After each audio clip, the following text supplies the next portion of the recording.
en varios episodios de una manera o de otra, pero que sobre todo surgió con el tema de las dispersiones semánticas, ¿no? Que a Iván le gusta mucho la de bug o defecto. Así es. De hecho, lo comentábamos un día, Víctor, Ricardo y yo, en un mexicano, que todo viene de que a mí se me hace extraño llamar bug algo que hemos producido. Y muchas veces se usa de esa forma, ¿no? Hay un bug en el sistema, no es un bug, es un defecto que hemos introducido por X o por Y. Un bug, de mi punto de vista, sería un factor externo del cual no tienes control que hace que tu sistema se comporte de una forma que no se espera, que esté roto. Es quizá, yo creo que no se hace normalmente con esa intención, pero llamar a las cosas bug es como eximirnos un poco de la responsabilidad.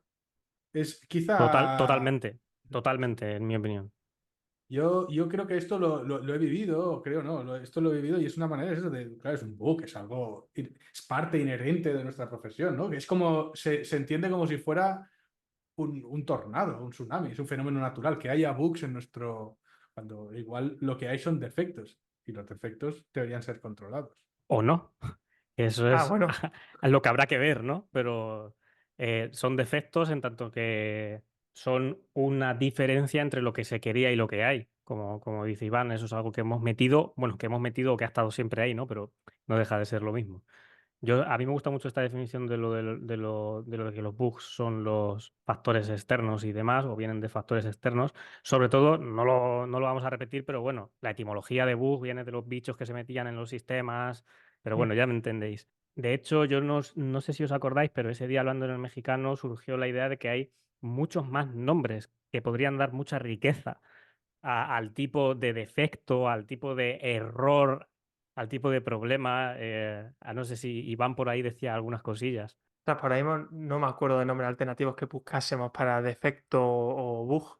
Mm, Me acabo de acordar, justo ahora que has dicho la historia de dónde vienen los bugs, que justo es el mismo origen de la palabra debug, que el Por debugging supuesto, viene claro. de ir quitando las polillas de los ordenadores. Claro, claro. Pero sí, como alternativa, ¿te acuerdas de alguna que dijéramos en el mexicano? Bueno, yo recuerdo que se habló mucho del tema de los errores, de qué es un error, qué es un fallo, que es que no utilizamos toda esa posible riqueza, solo hablamos que podría ser algo incluso interno al proyecto, un glosario de equipo incluso. A ver, es que no me puedo aguantar, porque cuando estabais comentando palabras alternativas, a mí me ha venido a la cabeza la frase, en vez de decir, hemos tenido un bug, hemos tenido una incompetencia, ¿no? Una Como incompetencia, muy hiriente también, pero bueno, que me ha hecho mucha gracia. tirar balones dentro, ¿no? O Em, como dice Iván. Como dice Iván, Yo, claro. ya que tengo aquí la batuta de la voz, en la categorización que, al menos mentalmente en mi cabeza, utilizo yo, que es redundante, ¿no?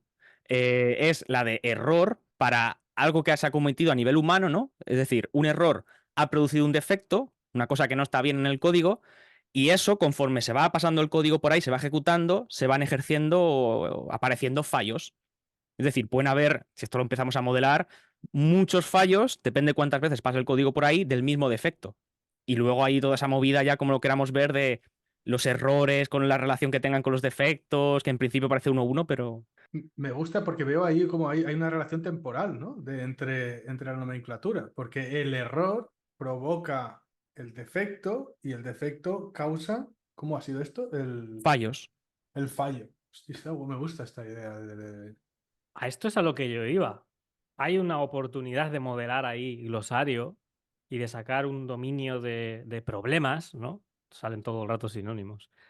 Que no tiene por qué ser universal, esa es la clave, ¿no? Esto no es si algo son principios o valores, no estamos discutiendo eso. A lo que me refiero es a que, joder, si es que se dice bugs y ya está, y se olvida, y hay que hacer bug fixing y se acabó, que eso es lo que Iván aquel día denunciaba, ¿no? Claro, de hecho también hablábamos de que la palabra bug puede ser válida según el punto de vista, porque una persona a lo mejor que está haciendo pruebas está haciendo exploratory testing y descubre un comportamiento extremadamente extraño, en ese momento para esa persona sí que puede parecer que es un bug, aunque luego cuando lo traslada al equipo de desarrollo, efectivamente dice no, efectivamente fue un error que cometimos que ha desencadenado este defecto. Qué guay esta idea de la naturaleza cuántica del bug o Total. el defecto, ¿no? Empieza como bug, pero abro la caja y resulta que es un defecto, ¿no? Está guay, está Ostras, guay. sí. Eh, como decía, esto tampoco es una cuestión de filosófica sobre las palabras que significan cada cosa. Sí que hay riqueza para utilizarla y es lo que combinamos a hacer, pero por no estancarnos aquí, precisamente como digo, se puede utilizar esto en los equipos, en las empresas. ¿Qué opináis de esto? ¿Qué opináis de la importancia que tiene a la hora de organizar los equipos, de cómo lo perciben luego los clientes, de todas estas cosas alrededor de las que orbitan los bugs? Yo, para seguir con la tónica típica, pues yo voy a coincidir. Creo que es perder una oportunidad de eso, de aportar semántica, que es una manera de aportar valor. Es decir, si. Me estaba viniendo a la mente lo de la deuda técnica, ¿no? De llamarle deuda técnica a todo, que es muy parecido a llamarle bug a todo defecto. Al final, estás perdiendo la posibilidad de comunicarte mejor. Con lo cual, hacer unas cuantas iteraciones y estás perdiendo dinero por el hecho de no dedicarle un ratito, porque no hay tantos. Con 3 o 4 categorizaciones, con lo poco que hemos hablado aquí, creo que se ahorraría dinero la empresa, el equipo, dinero o recursos. Aquí yo también entiendo que depende de cuánto, ¿no? Y todo el rollo, ¿no? Ya si nos estamos poniendo como en márgenes muy minimales de mejora y tal. Yo en mi día a día no le veo mucha relevancia. A tope con lo que has dicho, estoy totalmente de acuerdo, pero con la puntualización de en casos concretos quizá el margen de mejora es muy nimio y sin más. Y, vale, al respecto de los equipos, otro melón que quiero lanzar, que es el que más me interesa a mí. ¿Te parece esto de que muchas veces se utiliza el bug fixing como cadena de entrada para personas juniors? Interesante, meloncete. Sí, sí. Claro, claro, tú ponte aquí a limpiar, ¿no? A barrer mientras los demás. Barre la mierda de los demás, ¿no? Un poco. Esto es muy clasista, de alguna Mucho, manera. Un poco en videojuegos está la figura del el entry level como QA, ¿no? Que viene a ser efectivamente, algo parecido, ¿no? Lo que es cual el es mismo más. problema. Claro, claro. Y Exacto. de hecho, yo creo, le veo a ese problema le veo más problemas derivados. El primero, hacer bug fixing es muy difícil que no se haga en un total aislamiento por cómo funcionan las empresas. Un onboarding muy basado en aislamiento. Todo al revés de lo que hemos hablado siempre aquí. Luego, estás delegando la percepción del valor de cómo cuidas a los clientes, en tanto que bug fixing, no de cómo los cuidas en general, pero de cómo escuchas los problemas que tienen y si los arreglas, a la gente que entra, que es como lo que hemos hablado muchas veces, creo, de que decía Artie Star, ¿no? De hacer gambling con tu empresa constantemente. Y lo veo una de las maneras de ejemplificarlo. Iba a comentar que precisamente esto me parece interesante. Hay dos puntos que me parecen interesantes relacionados con esto. Uno es la priorización de los defectos, porque no siempre tenemos. La tolerancia con respecto a los defectos tendría que ser muy baja o tender a cero, es como los T en rojo. No debería pasarte la CI si tiene un T en rojo.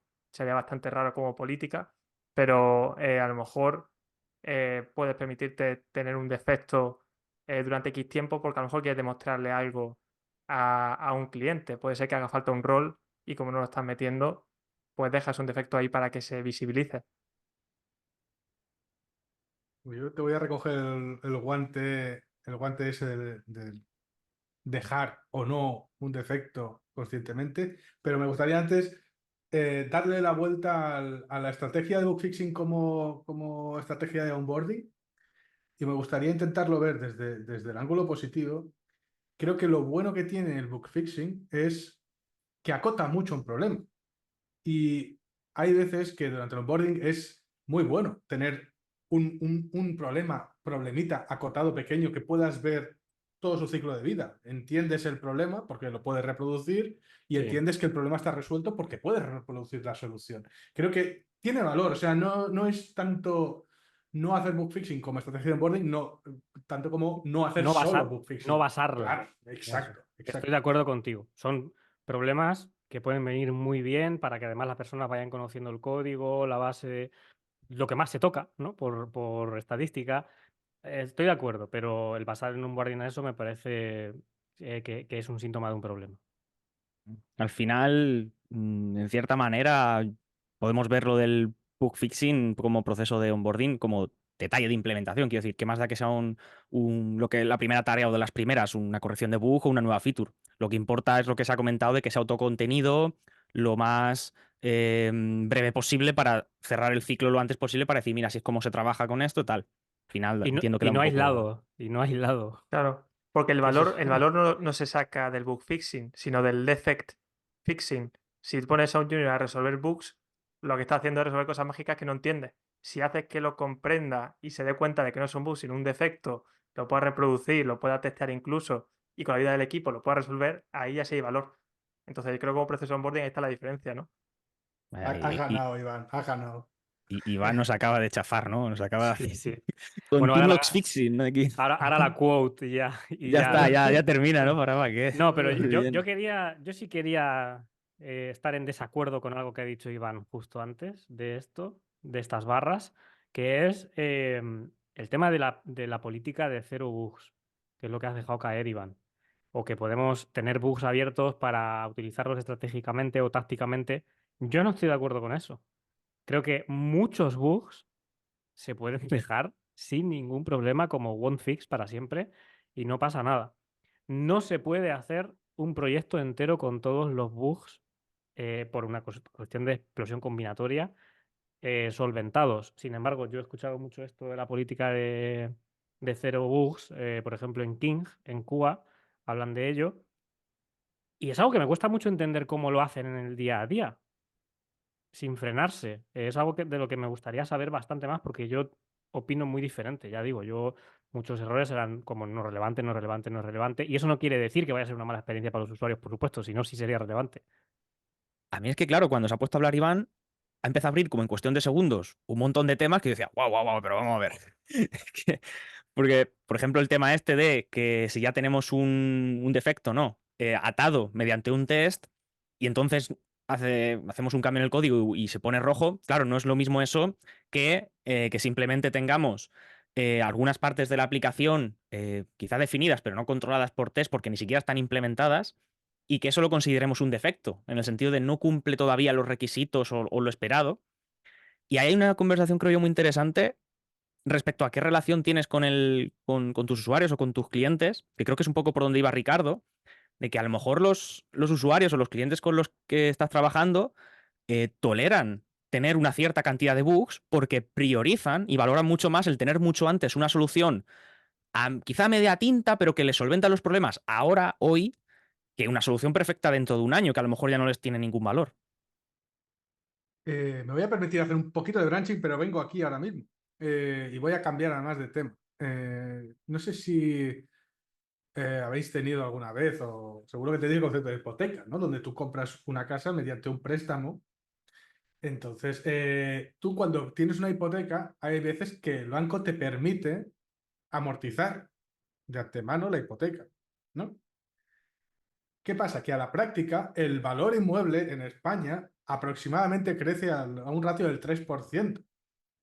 Si la inflación o, digamos, la pérdida de valor del dinero es menor a esa hipoteca o al ratio de crecimiento del valor de ese inmueble, la decisión racional es no amortizar.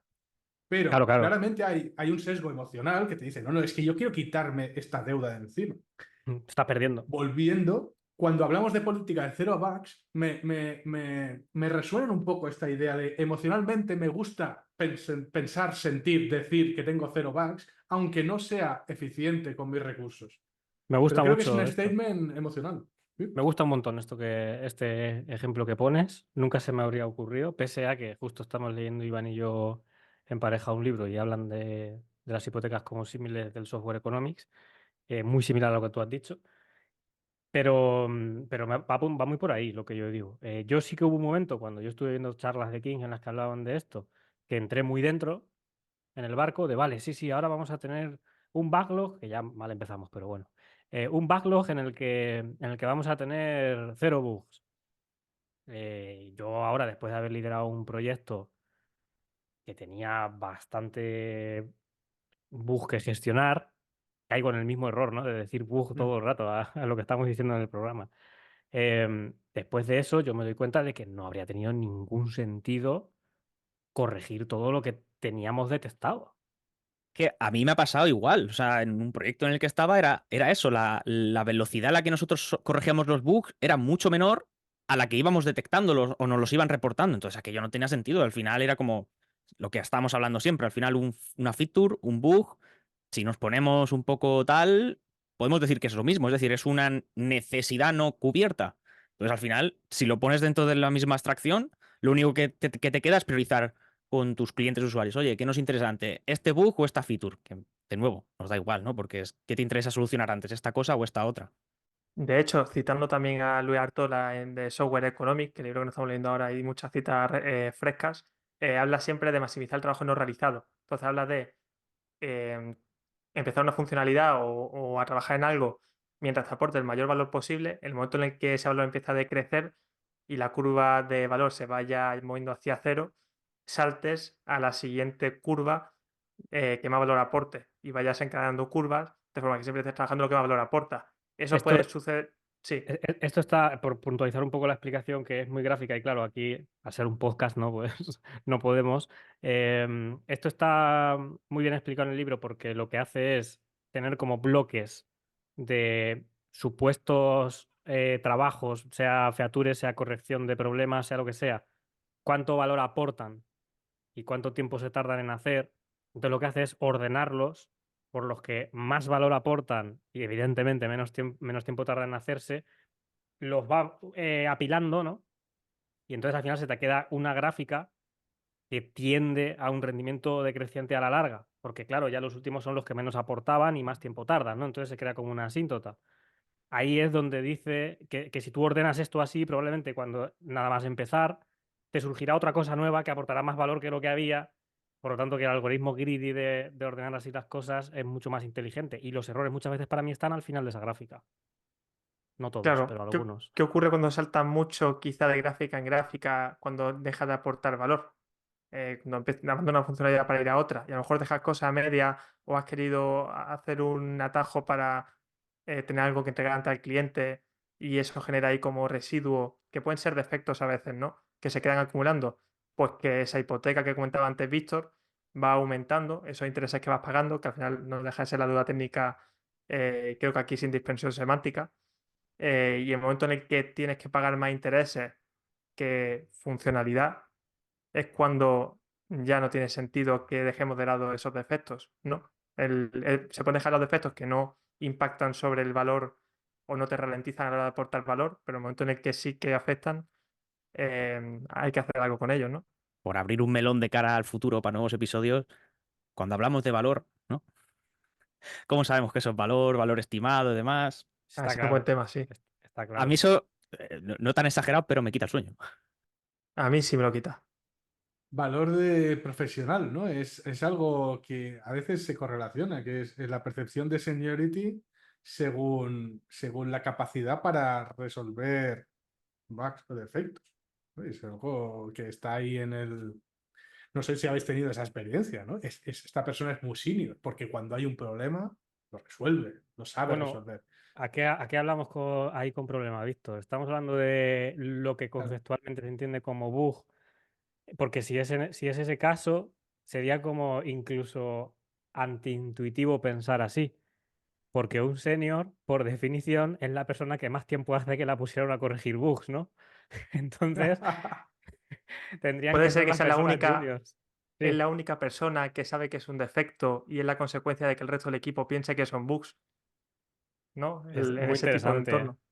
Pero sí es verdad que medir de alguna, fuera ya de las bromas y demás, medir de alguna manera la seniority en función de la capacidad de arreglar bugs barra lo que sea, me parece ilógica. Ya más que contraintuitiva con lo que he dicho de broma, me parece ilógico. Evidentemente, una persona que tenga más seniorazgo va a saber extrapolar y hacer asimilación de patrones e inducir mucho más rápido, va a tener más experiencias detrás con lo que hacerlo, ¿no? Más bases de datos con lo que hacerlo, pero no para corregir bugs, para cualquier cosa, entiendo, ¿no? Entonces, pues bueno, sí es verdad que se ve mucho. Yo en videojuegos lo he visto hace más tiempo, quiero decir, no recientemente, pero sí en otras épocas lo he visto bastante. Pero vaya, me parece eso, me parece ilógico. De nuevo, cada vez más cerca del modelo mental en el que bug, bueno, defecto y la feature es exactamente lo mismo. Necesidades no cumplidas. Qué Claro, y de interesante. hecho, esto no está un poco relacionado con los héroes. Son estos seniors que van cazando bugs y son aclamados por ello, pero a lo mejor están produciendo otros bugs, entonces también los cazan y se forma como este círculo de heroísmo. Eso yo el término que he escuchado por ahí es duct tape programmers, Y programadores de cinta también, de carrocero. referido a startups, también se le llama Tactical Tornado. A esto. Guau, ya ves. En cualquier caso, cuando hablamos de la figura del héroe, hablamos de este estereotipo dentro del mundo del software donde cuando hay un problema, los cuellos se giran en esa dirección, en sálvanos, esa persona que está a las 4 de la mañana y que pone un mensaje en Slack, lo he resuelto, todo se genera una épica dentro de todo. Y lo percibimos normalmente, o se percibe en los equipos como algo bueno, deseable, tenemos un héroe, pero no sé vuestra opinión. La mía es que esto está erosionando. Esto es quizá peor el remedio o Totalmente, claro. sea, Es no, sí. sintomático de un problema cultural, ¿no?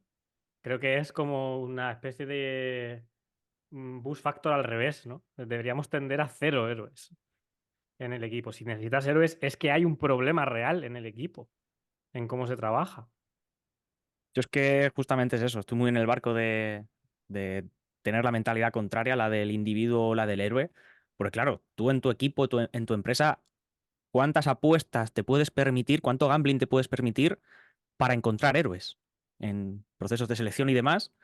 ¿Y cuánto te interesa, ¿no? ¿Cuál es el coste de apostar, no, nunca mejor dicho, por ese camino que apostar o ir más por el camino de joder, voy a hacer un proceso en el que cualquier persona pueda entrar aquí y ser funcional, porque lo tenemos todo tan bien montado, ¿no? La típica, me viene a la cabeza la típica historia esta de Spotify, ya no sé si era verdad o no, ahora actualmente, ¿no? Pero que dicen que cualquier persona que entra en su primer día de trabajo ya está desplegando código a producción. Y no es porque confíen en las personas muchísimo y en los equipos y todo el rollo, que quizá también, en lo que confían es en el proceso que tienen puesto ahí para evitar que esos problemas, esos defectos lleguen a producción y con total seguridad dicen, tú haz lo que quieras, ¿no? Que aquí cualquier persona puede entrar y empezar a aportar. Me gusta mucho más ese modelo a mí que la mentalidad de héroe o persona individual que... Te voy a poner un inciso muy pequeño, Alejandro. No solo va de los mecanismos de seguridad que te impiden subir algo con defectos, va de lo que va al continuous delivery, que es como sabemos qué errores va a haber, lo que podemos es volver muy rápido a la versión última que funcionaba bien, ¿no? Podemos Mejor, me gusta más. recuperarnos muy rápido para descubrir el error. Que no pase lo que pasa en los equipos que dice Víctor, y yo sí que estoy conociendo últimamente algunos equipos así, en los que se saca a la gente de las reuniones porque hay de repente un problema en producción. Que en ese equipo, ahí la solución radica en ya está roto en producción, hasta que no lo arreglemos sigue roto y estamos perdiendo dinero. De hecho, esto yo lo he vivido en mis propios equipos en el pasado. Cuando la solución debería ser vamos a volver a cuando no estaba roto y así ya tranquilamente nos podemos preocupar de cómo arreglarlo sin que nadie se tenga que quedar aquí hasta las 4 de la mañana, como decía Víctor. Es que es absurdo, vaya, el otro enfoque. Yo voy a sacar el pimentero para variar y os propongo el siguiente ejercicio, porque yo asumo que os habéis os habéis encontrado en el papel de ser el héroe en alguna experiencia que hayáis tenido. Entonces, aquí tendemos en el podcast a hablar en un terreno muy teórico, ¿no?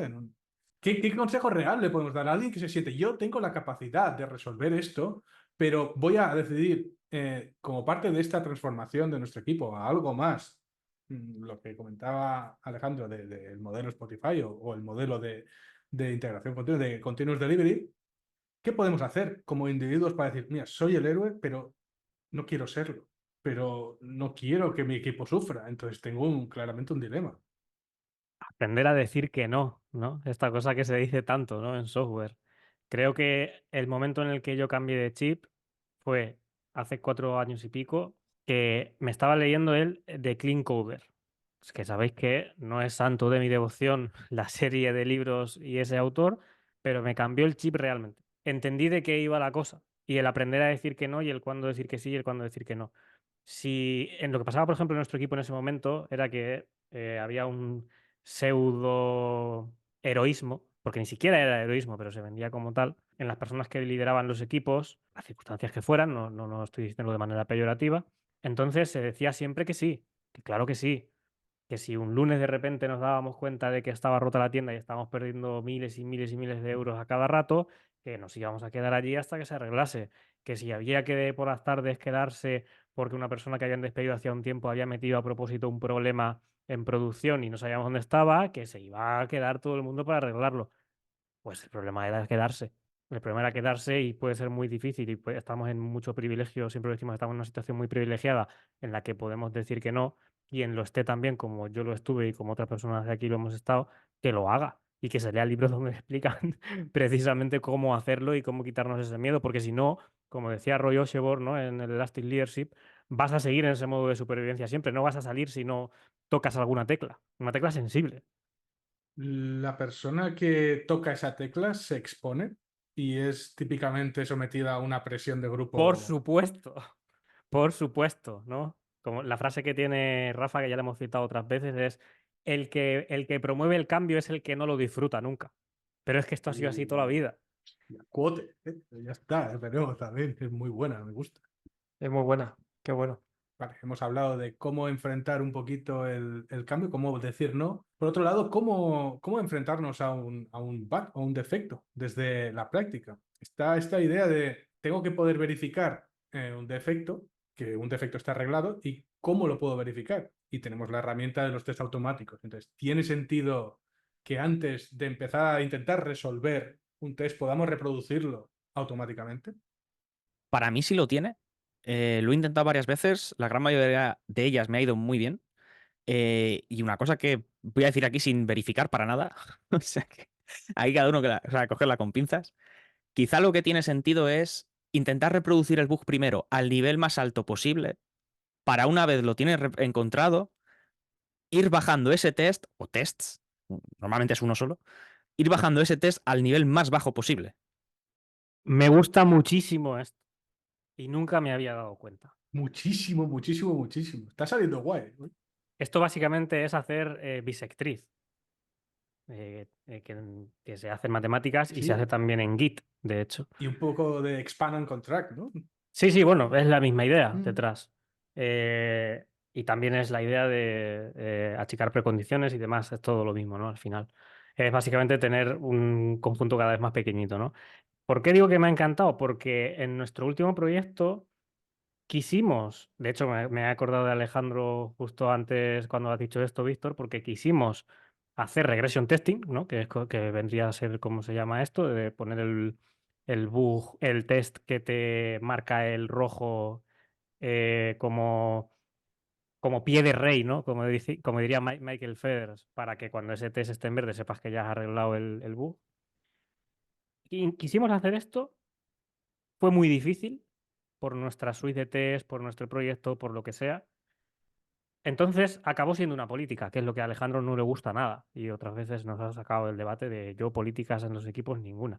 Entonces tuvimos que simplemente tener la pseudo política, ¿no? De intentarlo. De por lo menos intentarlo. Hacer el intento. Cuando viene un reporte de QA o de lo que sea, hacer el intento de ponerle un test. Y había veces que era imposible. ¿Por qué era imposible? Porque nunca nos dimos cuenta de lo que acaba de decir Alejandro. Porque solo haber lanzado el juego en el escenario concreto que hacía falta y que hubiese salido una excepción, ya era un test en rojo. Y nunca me di cuenta de esto. Es que yo al final, con prueba y error de lo de siempre, y inconscientemente intentando encontrar la mejor manera de solucionar estos temas, es que he perdido mucho tiempo intentando, desde la ortodoxia, no voy a hacer primero el test para sacarlo aquí y siempre ir sesgado y decir, pues el problema está aquí. Empieza a montar el test, normalmente es un test correoso, tal, y cuando lo tienes montado, te da verde. Y tú dices, ah, pues mira, qué bien. O te da rojo, lo solucionas, pero luego cuando intentas reproducir el bug manualmente, sigue estando ahí. Y es como, en cierta manera has tirado tiempo a la basura. Otra no, porque has estado Totalmente. investigando y tal. Pero es que lo que dices tú, de muchas veces de quitarnos, o sea, ser mucho más pragmáticos y decir, oye, mira, lanzo la aplicación, manualmente lo reproduzco, vale, perfecto. Ahora, yo qué sé, depurando, tal, siempre encontrar la manera más rápida. Y a veces la manera más rápida, por mucho que nos pese a los que nos gusta esa ortodoxia y demás de hacerlo con el test y ya está hecho y tal, puede ser hacerlo manual, depurando y ya, pues lo dicho, una vez que ya lo tienes ahí, pues ir bajando poquito a poco. Total. E incluso intentando reproducirlo con otros tests a medida que vas bajando. A mí alguna vez me ha pasado tener un error en una herramienta de visualización, hacer un test de regresión en el nivel más alto y reproducirlo, e ir haciendo test, bajando cada vez más las profundidades del dominio, que era un dominio compartido por varias aplicaciones, no solo por la aplicación de visualización, y descubrir que el problema estaba en el dominio compartido y que estaba afectando a muchas otras aplicaciones que compartían ese mismo dominio. Entonces, cuando lo reproduje en el bajo nivel, ya ahí es donde pudimos atacar de raíz, en ese caso, el error. Y sin haberlo hecho con automatizado, no habría sido posible, porque nos habríamos quedado en la capa visible más externa y no nos habríamos dado cuenta de que afectaba a otras aplicaciones.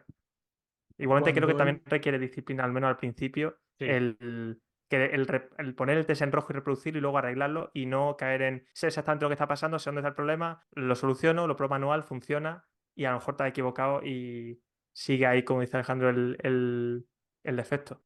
O vuelve en el futuro, que ese es el problema, ¿no? Que no has O vuelve, cubierto claro. esa posibilidad de que vuelva y no lo sepas. Claro. De hecho, ahí está la regresión, Cuando, ¿no? Claro. cuando aplicamos esta técnica de encontrar el nivel más bajo del bug, pero hemos hecho antes otros test automáticos, los eliminamos porque ya hemos llegado al, ¿no? En un principio, ¿o no? O los dejamos ahí por si acaso. Es un debate interesante. Creo que o sea, el trade-off creo que está bastante claro, ¿no? En función del tiempo que metan, de no sé qué, pero no creo que haya una solución objetiva, aunque Alejandro va a decir ahora mismo que sí que él lo borra. Claro, objetivamente yo lo borro, ¿no? Claro, es que al final es un poco la justificación de por qué lo estás bajando, ¿no? O sea, el por qué lo estás bajando es porque quieres reducir el coste de estos tests que estás haciendo al máximo posible, maximizando su valor. Entonces, si estás bajando un nivel más, significa que el nivel anterior no te está sirviendo para reproducir ese bug o está siendo redundante con el de abajo. Entonces, a ver, a lo mejor seguramente que hay casos, como siempre, que sí que tiene sentido dejarlos, al menos en los que yo me he encontrado. Lo que siempre me ha tenido sentido, de nuevo, recalco, los casos que yo me he encontrado, eso no significa que siempre sea así, es siempre al nivel más bajo posible y el resto ya te los quitas porque están haciendo de redundancia. Correcto. Y sobre todo es la redundancia, es el problema, pero ¿qué comunica la redundancia? Creo que es el problema. Porque si ahora esa suite de test es interpretada de manera estática, lo que puede interpretar alguna persona del equipo es aquí se hacen test redundantes, que por ejemplo podría tener mucho sentido en una industria peligrosa, ¿no? Hay cierta redundancia y hay cierta cobertura. Yo creo que una de las partes importantes de los test es la intención. Entonces, yo dejaría el test de alto nivel y el test de más bajo nivel. Y los de medio igual si lo eliminaría si no me consume mucho tiempo. Pero probablemente sí lo eliminaría. Porque el de más alto nivel tiene una intención de ocurre este problema, hay que reproducirlo de un nivel, de un punto de vista mucho más abstracto, a lo mejor más cercano a lo que como interactúa el usuario con la aplicación. Y el de dominio probablemente refleja unas reglas de negocio o perdón, el test de más bajo nivel refleja una regla de negocio que no refleje el de alto nivel. Entonces, para mí casi que sean dos test diferentes, incluso el de más alto nivel podría ser roto por otro defecto de dominio, aunque a lo mejor esto ya es más complicado de ver, ¿no? Yo hay muchas veces que sí los he dejado porque no aportaban tanto coste de conformidad y ayudaban a esta teoría del queso suizo, ¿no? Del testing, que es menos probable que se te escape por un agujero, un problema.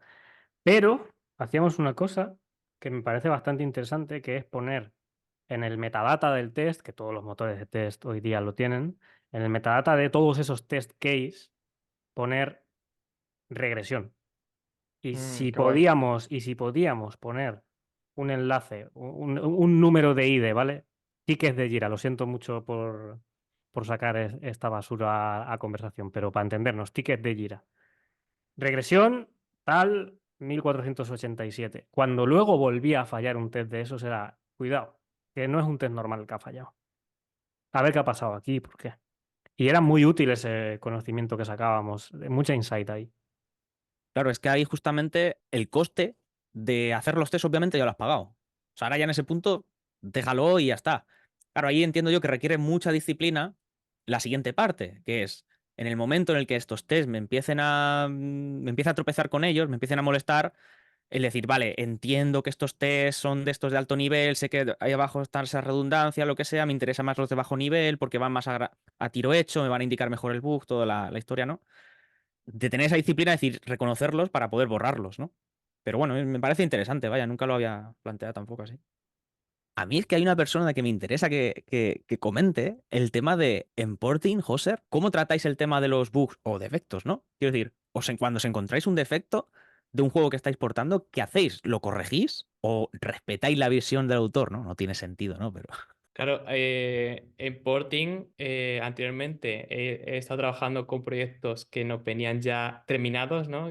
Habían salido en Steam hace un año y claro, o sea, ahí tenemos, o en la empresa anterior teníamos la costumbre de arreglar estos errores porque de hecho se lo había encontrado QA y Una cosa, perdona que te interrumpa, José. ¿Te refieres, o sea, que se había encontrado QA de quién? ¿Vuestra o del proyecto original? a QA nuestro, sí.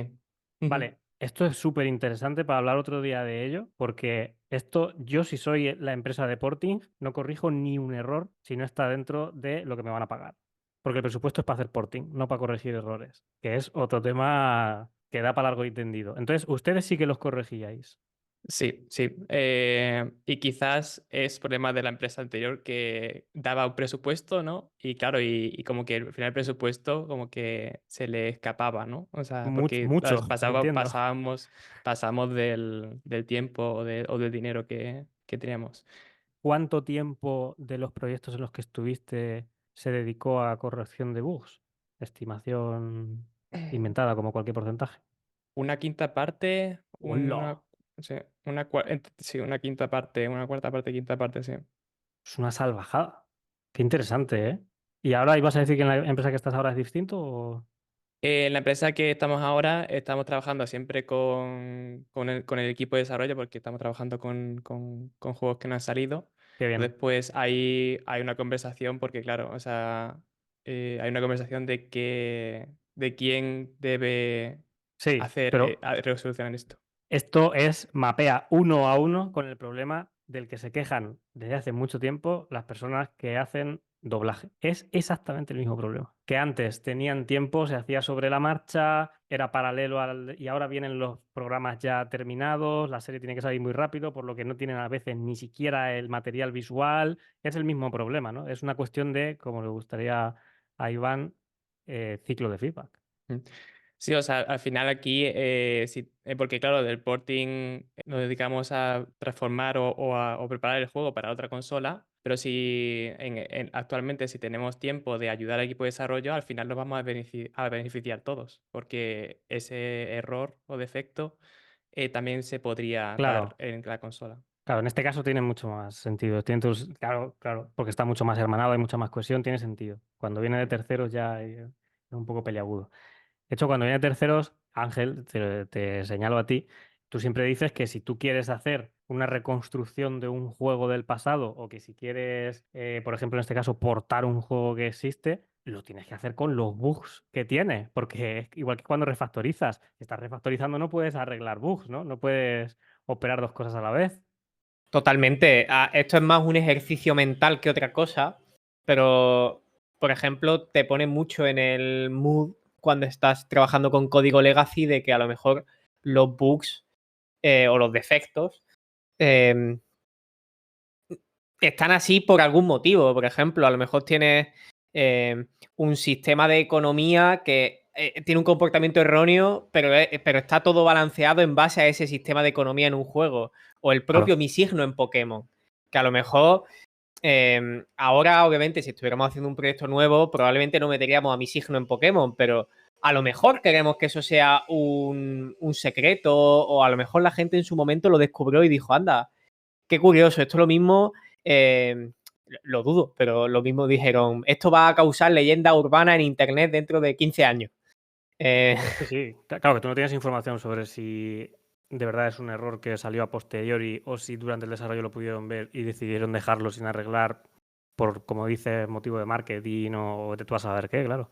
Totalmente. Al menos esto en la realidad, si estuviéramos a lo mejor haciendo un proyecto de Pokémon, tendríamos la autoridad de cambiar cosas, pero trabajando con código legacy, ese mood de esto es como, hay que tratarlo como si fuera una feature, porque no tenemos acceso al product owner o al game designer original, Claro. está muy bien. Te pone mucho en el mindset necesario.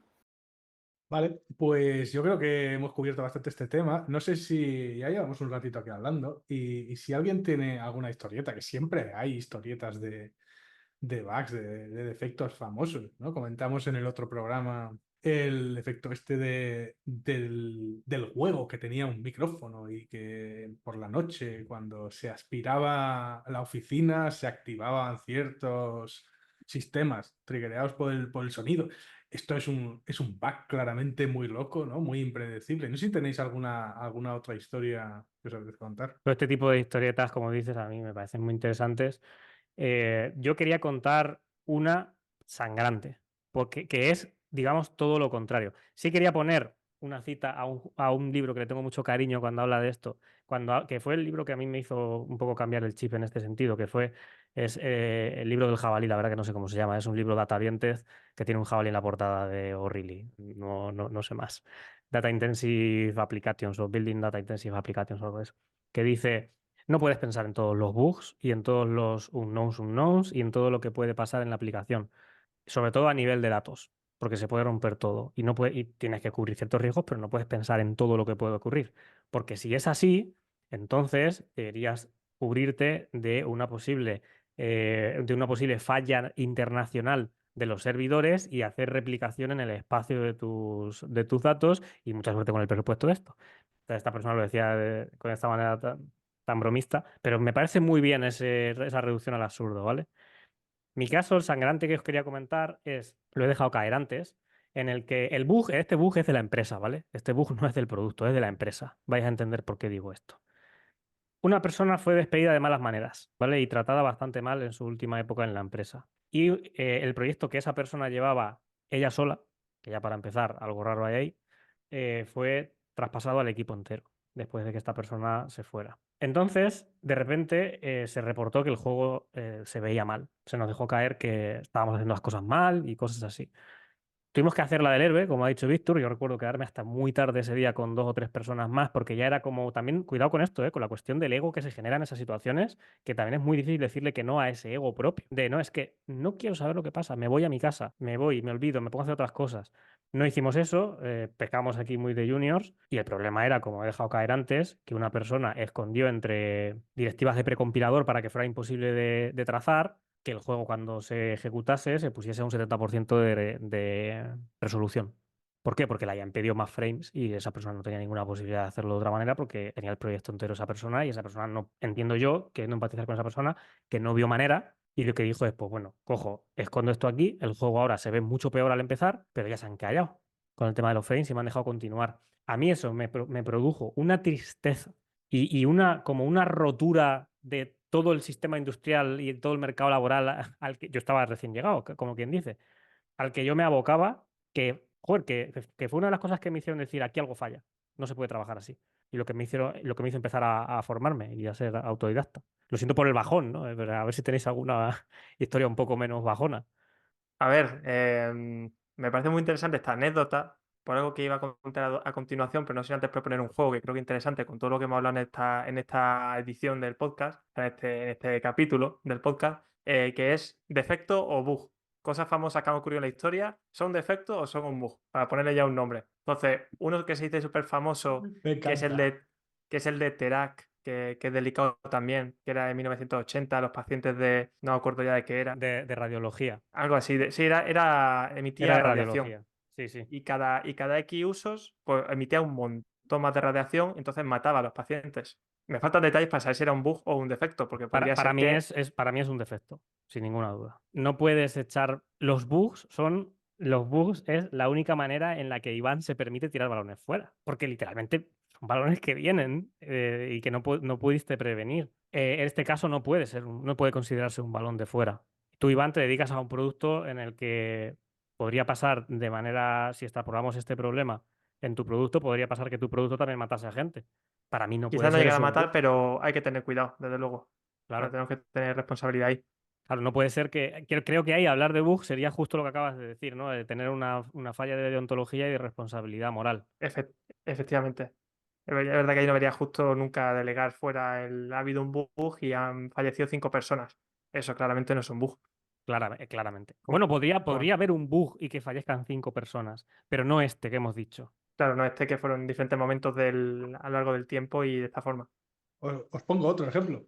Una aplicación que empieza a nivel local y que como parte de su código en un momento dado decide, yo qué sé, en alguna parte donde se gestiona el balance monetario de un usuario, se decide que la moneda va a ser la que proponga la llamada a ese método o euro por defecto, porque este producto es local de España, con lo cual tiene bastante sentido este fallback hacia euro. La aplicación crece, la aplicación se internacionaliza, aparecen diferentes tipos de moneda y de repente un usuario de otro país o otra moneda triggerea un bug o defecto.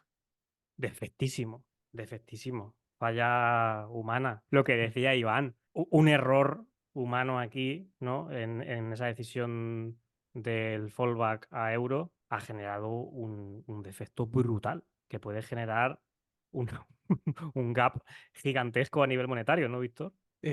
Totalmente, pero en el contexto donde se creó ese código, eso tenía mucho sentido, ¿no? Era voy a programar, voy a resolver un problema para hoy, no un problema para mañana.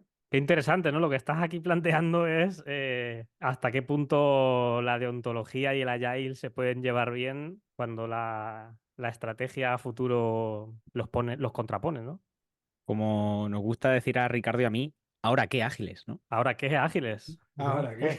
¿Ahora qué hacemos? Muy Ya ves. interesante esto, ¿eh? Pero creo que sí que es claramente un defecto en el sentido de que tú puedes haber decidido que lo mejor para hoy era que el fallback se hacía a euros. Lo que no puede ser es que esté tan oculto o que esté tan desconocido por la parte de todo el mundo que pertenece a ese sistema, porque lo que has hecho es meter una regla de dominio, pero de dominio, básicamente. Y que se haya quedado tan oculta como para que eso se haya quedado enterrado ahí en la duna, ¿no? De la arena que ha ido llegando con el paso del tiempo. Exacto, quizá el error no era no era tenerlo en euros, sino Claro. internacionalizarlo antes de hacer el cambio. O sea, el error está en internacionalizarlo, ¿no? Permitir que se acceda desde más sitios con No otras currencies. analizar los riesgos de internacionalizar la aplicación. Claro. Otra que es la que me ha surgido a raíz de escuchar la anécdota de Ricardo, que es este hackeo que se hizo famosísimo a la NASA, en la que alguien robó muchísimos documentos, o tú tienes por poner un ejemplo, ¿no? Pero tienes una aplicación, te hackean. Hombre, si te hackean, entiendo que también es defecto. Lo que pasa es que es un defecto de otra dimensión, que es la dimensión pues, de la La ciberseguridad y seguridad. demás. Pero claramente, bug como tal, ¿no? Quiero decir, sabemos per se que se hackean las cosas. No, no es nada desconocido ni que puede venir de una cosa muy estadísticamente improbable, ¿no? Vale, ahí justo en esa te ayuda si era un bug o un defecto el que ¿Qué- venga alguien de fuera y se ¿Tú qué meta en opinas? las No tengo claro, igual depende de cuál sea la aplicación, pero si se mete alguien de fuera y no está tan previsto y no, porque todo es hackeable, ¿no? Si alguien tiene mucho tiempo y se pone a intentarlo, siempre se dice que como es que siempre hay una forma de hackear algo, que no tengo ni idea de hacking, ¿no? Estoy aquí hablando un poco de forma especulativa. Un último, yo tengo otro. A ver, ¿qué os parece? Mi servicio cloud está alojado, como todos los servicios cloud, en un proveedor de cloud que no me proporciona servicio cloud solo a mí, sino que también proporciona servicio cloud a otros clientes. Al final, mi servicio va a estar instalado en un rack, en un servidor, en algún centro de datos de algún lugar del mundo. Y cabe la posibilidad de que el consumo de cualquier servicio de una aplicación que esté alojada en la misma máquina que está la mía, haga que mi máquina falle. Haciendo denegación de servicio, yo creo que ya veis el problema, bug o defecto. Yo antes de que se lance alguien a decir si es bug o defecto, tengo que decir, Víctor, que no sé si esto lo sacas desde alguna experiencia tuya profesional. Yo sí lo he vivido. Nosotros teníamos el juego alojado en PlayFab, que es una especie de software as a service, perdón, de backend as a service que hace Microsoft bueno, lo compró Microsoft, no era de Microsoft antes, ¿vale? Para que ahora, de hecho, su objetivo es que puedas tener tu juego en Azure con una especie de puente intermedio que es un backend as a service para la gente que no tiene tanto conocimiento de backend y demás, que te solventa algunas cosas del dominio de los videojuegos de manera cuestionable, pero bueno. PlayFab tenía una política muy chula y muy escondida, que era que si especulaban o tenían la intuición de que estabas haciendo algo incorrecto con los servidores, te metían en servidores especiales de cuarentena, donde por tanto, y no te avisaban, ¿vale? Al rincón, ¿no? Te vas al rincón. Sí, te vas castigado, donde por tanto solo compartías máquinas con otras personas que estaban en cuarentena. Yo os puedo asegurar que gasté decenas y decenas de horas en intentar entender por qué el juego fallaba a las 12 de la noche. Porque por mucho que miraba todas las cosas que tenían dependencia con la hora, es que era imposible que fuera algo nuestro. Y efectivamente nos acabaron escribiendo que estábamos en cuarentena, que los que estaban teniendo, que a las otras personas las habían metido en cuarentena porque tenían precisamente mucha carga a las 12 de la noche, UTC, y que eso estaba haciendo que nuestro juego fuese mal a las 12 de la noche, UTC, cuando no era nuestro juego el que tenía el problema, era el de esas personas. Bug o defecto. A ver, si nos ponemos en la tónica de antes, depende un poquito de de qué prisma lo mires, ¿no? De qué perspectiva lo mires, pues, vale, no sirve nada, ¿no? Pero como dicen en inglés, ¿no? Mis 50 céntimos, 50 centavos, ¿no? Sería bug desde el punto de vista de el cliente que está consumiendo esos servicios y defecto desde el punto de vista de quien los ofrece. Totalmente. Totalmente. Perfecto. Nada más que añadir. De nuevo, mala gestión de riego, ¿no? Vuelve otra vez el abuelo cebolleta, lo mismo, ¿no? Bueno, pues creo que es la primera vez que de las agendas que tenemos, entre las que partimos a preparar los programas, hemos rellenado todo, hemos dicho todo lo que había pendiente, así que vamos a ir cerrando con alguna frase que yo creo que hoy, ya que el programa viene motivado por una conversación que Iván se empeñó en tener en Un Mexicano un día, pues tendrá que decir la quote Iván. Vale, esto es de hecho una quote de Distra, que es un poco incluso anti-quote. Dice, si depurar o debugging, que hemos hablado al principio, que también el origen es parecido al del bug, es el proceso de quitar estos bugs del sistema, entonces programar es el proceso de poner los bugs.